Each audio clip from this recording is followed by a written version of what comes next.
सर्वप्रथम धन्यवाद कार्यक्रम संचालक ज्यू, यस संचालित कार्यक्रमका सभाध्यक्ष ज्यू, प्रमुख अतिथि ज्यू, विशिष्ट अतिथि ज्यू र अन्य अतिथिगणहरू, आदरणीय निर्णायक मण्डल ज्यू, गुरुवर्ग र मेरा प्रिय प्रतिनिधि साथीहरूमा म कञ्चनजङ्घा अंग्रेजी माध्यमिक विद्यालय अन्तर्गत अध्ययन गर्ने छात्रार्थी लक्ष्मी नेउपानेबाट न्यानो अभिवादन। र आज म संघीय लोकतान्त्रिक गणतन्त्रात्मक व्यवस्थाको उपलब्धिता र चुनौतीको बारेमा आफ्नो दुई शब्द व्यक्त गर्न गइरहेको छु। म आफ्नो वक्तव्य एउटा प्रश्नबाट सुरु गर्न चाहन्छु। यदि जनताको आवाज दाबिन्छ, अधिकार खोसिन्छ र शासन व्यवस्था केवल सीमित व्यक्तिको हातमा मात्र केन्द्रित हुन्छ भने के त्यो राष्ट्र साँचो अर्थमा स्वतन्त्र राष्ट्र हो?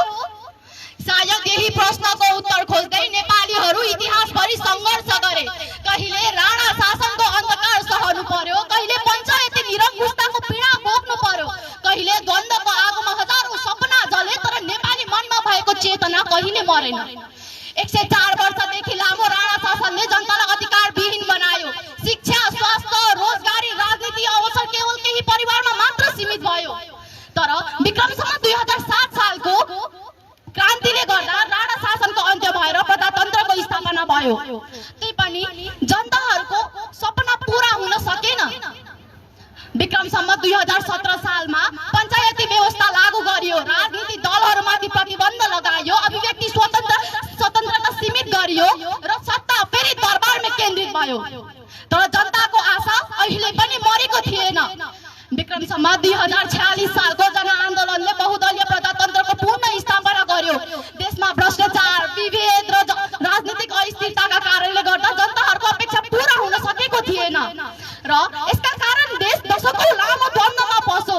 कति नेपाली नागरिकहरूले आफ्नो ज्यान गुमाउनु पर्यो, कसैले आफ्नो छोरा छोरी गुमाए, कसैले आफ्नो आमा बुवा गुमाए, त कति नागरिकले आफ्नो सपना गुमाउनु पर्यो। अन्ततः विक्रमसम्म 2062 र 63 सालको जनआन्दोलनले नेपालको इतिहासमा नयाँ मोड दियो। फलस्वरूप विक्रमसम्म 2065 साल ज्येष्ठ 15 गते नेपाललाई लोकतान्त्रिक गणतन्त्रात्मक मुलुक भनेर घोषित गरिएको थियो। यो व्यवस्था किन ल्याइयो त? किनभने जनताहरू आफ्नो अधिकार चाहन्थे, समानता चाहन्थे र राज्यमा आफ्नो सहभागी चाहन्थे।